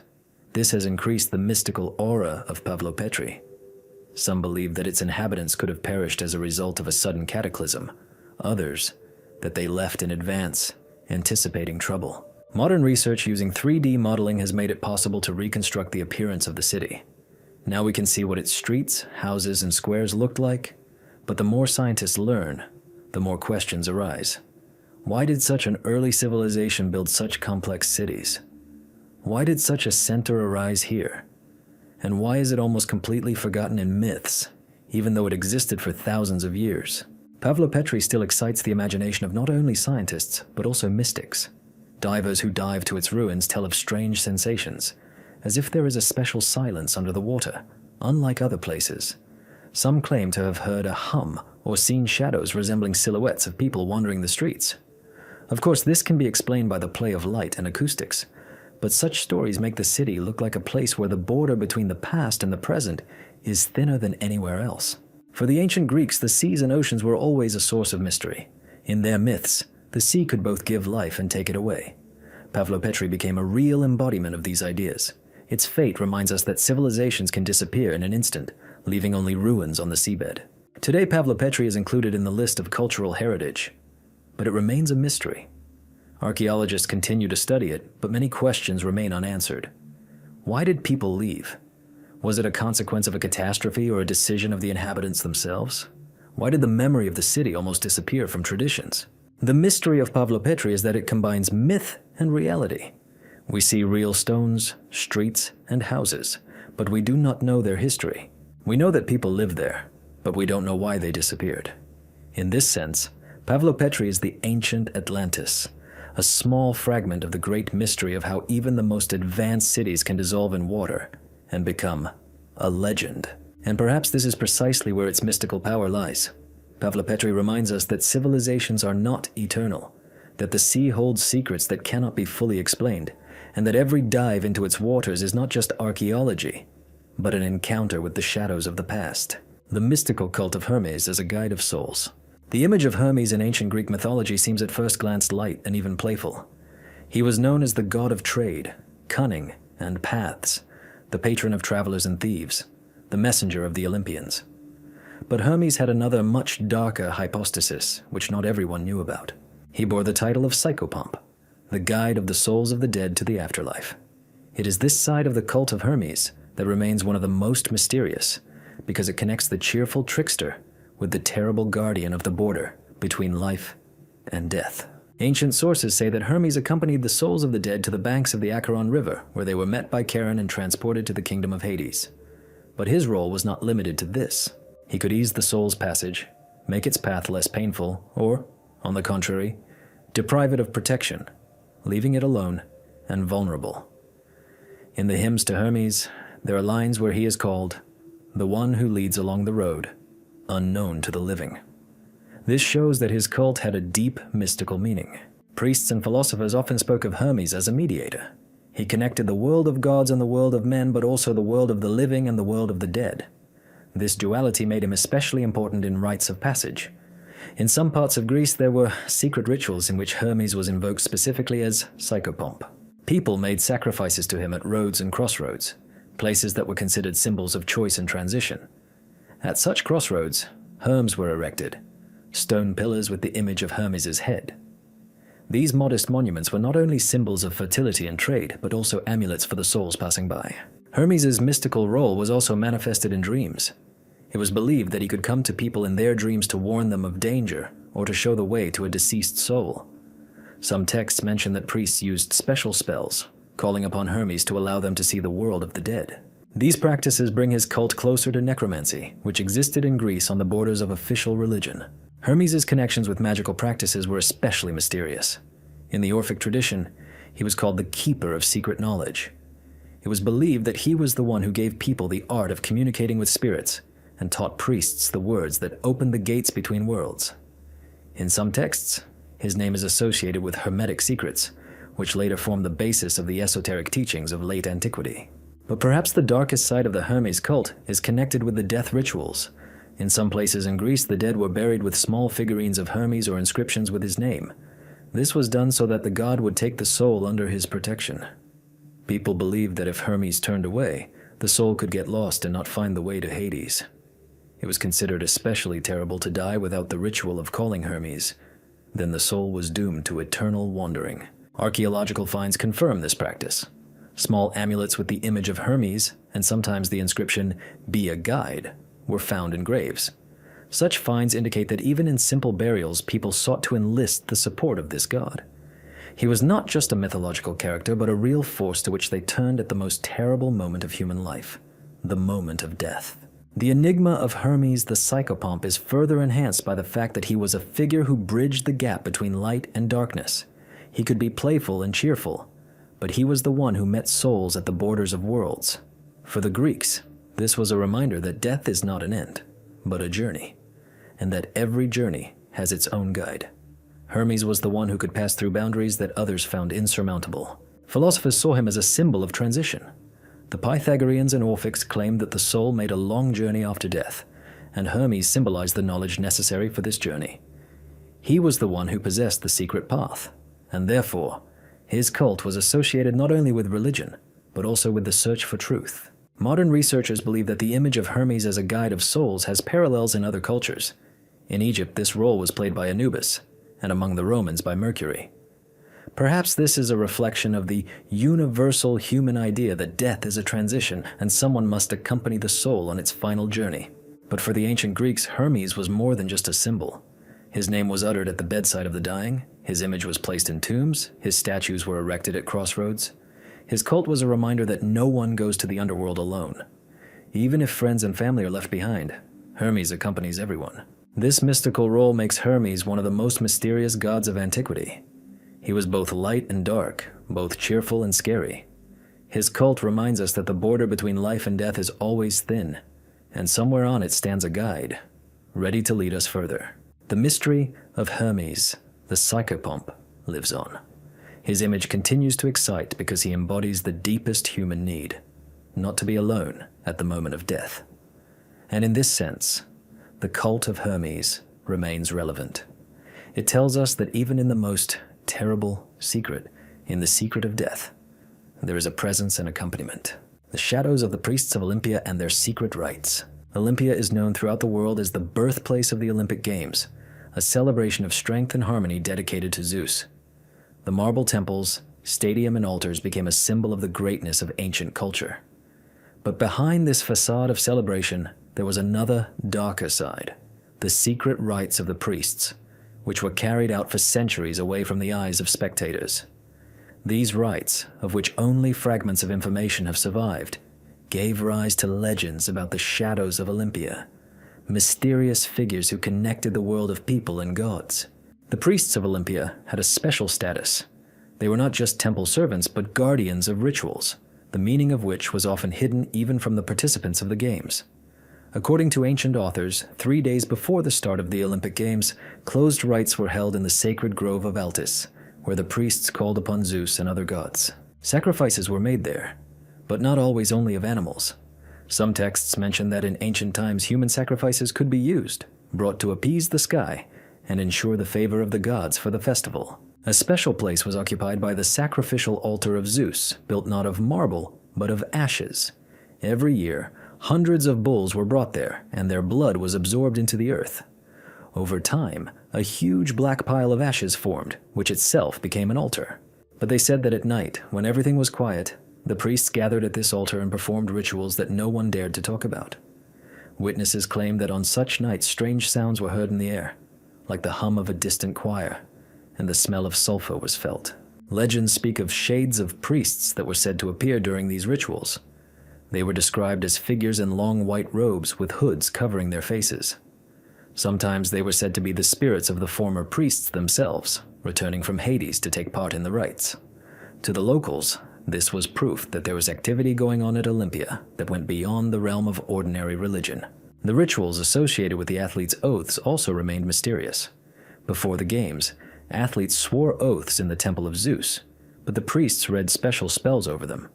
Ancient texts mention that if an athlete broke the rules, he suffered a terrible fate. He fell ill or died shortly after the games. For the Greeks, this was the work of the gods, but some scholars suggest that the priests could have used secret knowledge about poisons or psychotropic substances. No less mysterious were the prophetic practices of Olympia. In the temple of Zeus there was an oracle, less known than the Delphic one, but respected. It was said that the priests could interpret lightning and the movements of birds, but some legends mention that they used more sinister methods.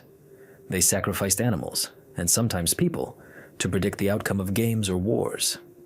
These prophecies were available only to a narrow circle of initiates. Archaeological excavations confirm that Olympia was not only a sports center, but also a place of intense religious activity. The layers near the temples contain remains of sacrificial fires, vessels with blood and wine residues, and tablets with curses. All this indicates that the official religion here was intertwined with secret rituals, many of which were hidden from the people. Contemporaries had different attitudes towards these rituals. For some, it was evidence of the power of the gods and the grandeur of Olympia. For others, it was proof that the priests possessed dangerous knowledge and used it to control people. Philosophers such as Plato wrote that religious rites often served not the gods, but those who controlled them. But even they acknowledged that the secret practices of Olympia had real power because they inspired fear and awe. The mystery of the Olympian shadows is that they remain on the border between myth and history. We know that sacrifices and divination took place there, but we do not know what secrets were hidden behind the closed doors of the temples. We hear stories of priests who turned into shadows, but we cannot distinguish truth from legend. Today, when tourists visit Olympia, they see only ruins, the stone foundations of temples, the remains of a stadium, columns that have fallen to the ground. But for those who know the legends, these stones hold more than memories of sports games. They hold traces of mysterious rituals that link the living with the dead, people with gods, and history with mysticism. And perhaps this is the main secret of Olympia. The great festival which glorified the strength of body and spirit was not only an arena for athletes, but also a place where priests performed actions available only to the chosen ones. The shadows of Olympia remind us that behind any light there is always darkness, and it is this that gives greatness a special depth and anxiety. Mysterious sounds heard in the ruins of Delphi. Delphi, the sacred heart of ancient Greece, has always been considered a place where man could touch the will of the gods. Here was the temple of Apollo, the famous oracle whose words guided kings and cities. Pilgrims from all over Hellas and even from other countries flocked here. But along with the prophecies of Pythia, along with the splendor of the temples and sanctuaries, Delphi also preserved another secret: strange sounds that, according to evidence, could be heard in their ruins, and even in those times when the complex was still active. These sounds gave Delphi a special mystical aura, and made people believe that here, at the foot of Parnassus, the earth itself speaks to man. Ancient authors mention that there were underground cracks in the temple of Apollo from which gases emanated. It was these cracks that were believed to plunge Pythia into a trance. But at the same time, people heard strange voices, echoes and hums in the halls and corridors that could not be explained by wind or echo alone. Some believed that these were the sounds of the spirits of the underworld themselves. Others claimed that these were the voices of the gods coming from the depths. There is a story that during particularly important fortune-telling, sounds similar to a choir were heard. Witnesses claimed that they heard harmonious voices, although there were no singers in the temple. These songs were perceived as signs of the presence of divine forces. There were even more frightening stories. Travelers who spent the night near the temple said that they heard screams and groans, as if from underground. After this, many fell ill or died, and local residents said that these were souls imprisoned under the temple, calling for sacrifices. Archaeologists and historians today explain these phenomena from a scientific point of view. Delphi is located in a seismically active zone, and underground faults really do make sounds. Gases coming out of the cracks could cause hallucinations in people, including auditory ones. But even taking these explanations into account, the coincidence remains strange. Stories about mystical sounds are repeated over the centuries and in different sources. The mystery is compounded by the fact that sounds continued to be heard even after the temple complex was destroyed. In late antiquity, when the temple was no longer in use, travelers still reported strange echoes and hums in the ruins. Medieval pilgrims passing by claimed to hear groans and whispers coming from the ruins at night. Even in modern times, when archaeologists began to study the ruins, some of them noted unusual acoustics and strange noises that defied explanation. Local legends say that these sounds are the voices of the Pythias, which still resound in the stones. It was believed that the priestesses, who prophesied in a trance, left part of their souls in the temple, and now their whispers continue to address people. Others believe that it was Apollo himself, whose presence in Delphi never fades. There are also darker versions. Some ancient researchers believe that spirits or even souls of those sacrificed were imprisoned under the temple. It was their groans that were heard at night. This version is supported by the finds of bones and objects in underground pits under the temple.